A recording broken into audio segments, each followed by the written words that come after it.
What's up guys, this is Woolf from Scratch and welcome to another Civilization 5 Brave New World guide. Last time, as you can see, I did Brazil led by Pedro II. Really good civilization that can take and really benefit from the jungle. You'll have a slow start because it's jungle, very poor in production. Once you get your Brazil wood camps, you'll be just flying along. And they're probably the civ that can make the most out of the new tourism mechanic introduced in Brave New World. So, last time I did forget, I skipped over a Brave New World civilization, so it will be another, probably one of the better naval civs in this game, which is Portugal, led by Maria I. Get straight into this. Of Portugal, it was your wise stewardship that protected the royal court, establishing a safe haven in Brazil to preserve the integrity of Portuguese rule. Despite struggling with illness throughout your reign, your efforts to ensure Portugal's close cooperation with Brazil are credited with helping that state gain its eventual independence, and for this, you'll always be admired and respected by the people of both nations. O noble empire's queen, will you once again guide the kingdom of Portugal in the spirit of cooperation and prosperity? Will you establish a new legacy, one that will surpass all those who came before you? Can you build a civilization that will stand the test of time? Right, so Portugal's special ability is Meier. Hope I said that right. It's where resource diversity in trade routes, which is land trade routes and cargo ships, they grant twice as much gold for Portugal in trade routes. Resource diversity is things like luxury resources.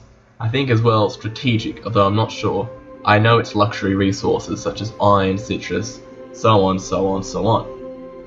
So it already means that Portugal will be earning more in their trade routes. So we can see that Portugal's a civilization designed around trade, especially taking advantage of the trade mechanic introduced in Brave New World. So as you can see, they've got their special ability and their special unit and special improvement, and I'll get straight into that. Joyfully to the breeze, royal Odysseus spread his sail, and with his rudder skillfully he steered. So upon researching astronomy, you'll unlock the Portuguese unique unit, the Now. The Now replaces the Caravel, and it receives more movement than the regular Caravel, and it can perform a one-time ability where, next to foreign lands, it can do a special trade ability, in which you'll earn gold for your empire, and it'll also get experience. And this unit, of course, can only be built by the Portuguese. So as we can see, this is a unit which is designed to get out there and explore the world quickly. That way you should be able to get the World Congress first. And so here is our special friend the Now. As you can see, we get 6 movement with exploration, so that's 5 movement, as well as the exotic cargo ability, where he can go and sell goods outside foreign lands. And I will show you that ability if I can find an empire that's coastal. So far, Egypt hopefully won't declare war on me again. Persia and Austria, no coastal. But if I can find one, I will show you. Hopefully by this episode. Just a bit short on, our Now has reached Samarkand, a coastal city-state, which will be also useful when we get our Fetorias. But for now, with our Now with the Now, we can use, because it's coastal and it counts as foreign lands, we can sell exotic goods, and we got 135 gold from that plus 12 experience. And that you can no longer do that. The Now is used up. You can't steal any more cargo. And so with each Now, you can do that to every single coastal entity. That's the word to use. That way, you should be able to earn quite a nice little gold income here and there. Shouldn't be relied upon, but it's a nice little boost to the economy. As well as getting a nice little XP booster without necessarily chasing combat. The winds and the waves are always on the side of the ablest navigators. So upon researching navigation, you unlock the Portuguese unique improvement, the Feitoria. The Feitoria is rather unique in which it can't be built on your own lands, but rather it can only be built on coastal tiles on city-states which don't have a resource on them. The Feitoria is like a fort. It will give whatever unit stationed there a 50% defense bonus. The real catch to this unique improvement for Portugal is that when constructing a Feitoria, you will receive a copy of each of the luxury resources that city-state contains. So if you have 20 on a large map, 20 city-states, and having a city-state in the majority of them, that's copies of let's say 16 luxury resources, which is nice. This is especially good getting those luxury resources such as porcelain and jewellery, which you can't get physically in your empire unless being allies with a city-state. So it's a really nice improvement, giving you more happiness through getting lots and lots of luxuries. And I'll show you the improvement in a moment. And so 4 turns later, our Feitoria has been constructed. Just a little fort. No, back. There we go. Our Feitoria is being constructed, a bit of a coastal fort. If you played Assassin's Creed 4, there's lots of those little forts along the Caribbean. And because of that, FC Samarkand has silver and jewellery. We look at our happiness, we now have jewellery. Very nice. So, to summarise Portugal as a whole. Portugal is a naval-focused civilization, all about trade. The best kind of trade for them is cargo ships. Not only do they earn extra gold through the Meier special ability they have, in which they get extra gold through resource diversity, it'll also be very good for them as because of their special unit, then now they'll be able to defend those trade routes a lot better with the added movement they have.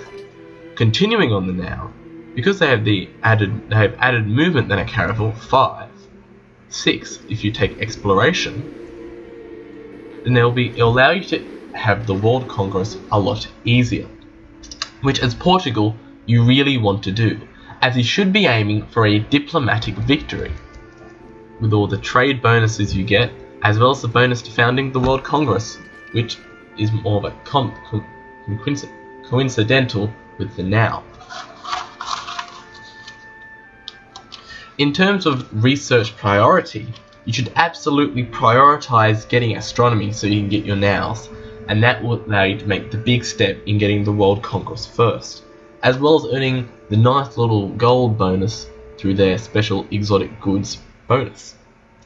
After astronomy, focus on getting the printing press so obviously you can found the World Congress, and then getting navigation. That way you can get your Feitoria. The now itself is sort of a knockoff to Henry the Navigator, who of course explored much of the New World and lots of exploration for Portugal. In terms of social policies for Portugal, I've highlighted a few here. I haven't gone in depth, but as you see I've opened exploration, which is probably a must for Portugal, as you should be focusing on the coast, as well as giving you the +1 movement and sight for naval units. It also allows you to get great admirals with faith. The other little bonus for exploration is a bonus towards sea trade routes with treasure fleets, as well as the naval tradition. The happiness is always good, movement for great admirals, as well as merchant navy and maritime infrastructure. For a diplomatic victory, you should also be going into commerce, patronage, and probably rationalism as well, just so you can get the edge in technology, which is always a good idea. If you don't want to do a diplomatic victory, domination is also possible. With the now, you should easily be able to run around your opponent's naval forces. Portugal, in my opinion, is probably the 4th best naval civilization in the game. The first, of course, being England, and the second being Ottoman, and the third being Polynesia, only because of their special ability. However, Portugal are very good at naval combat, not necessarily because of their strength, but because of their movement and the possible strategies because of that. In terms of playing against Portugal, if you didn't know, Maria I suffered from madness, and that is also put into this game somewhat. Maria can be erratic, logical, but erratic at times. And that makes her very interesting to play against. She does like to build a very large navy of nows, and is very competitive to founding the World Congress first. So a good idea I like to do when trying to find the World Congress is imagine Portugal is in every single game. That way you should be focusing on getting your astronomy first and getting out your caravels to find every civilization, and thus so on, getting printing press and get the World Congress.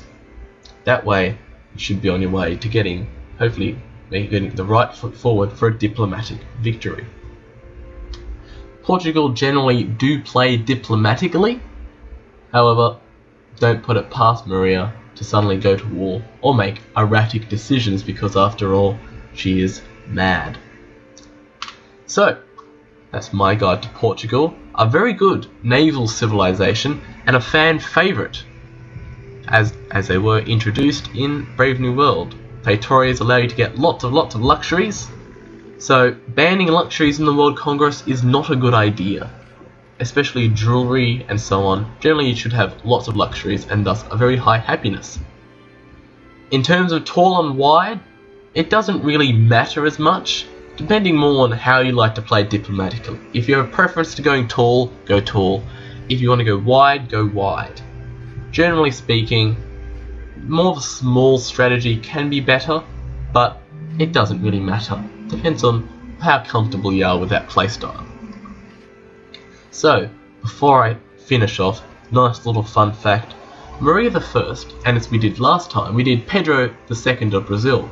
Maria I is actually the great-grandmother of Pedro II. So, nice little fun fact to end off this episode. So thanks for watching, and tune in next time for another guide to Brave New World in Civilization 5.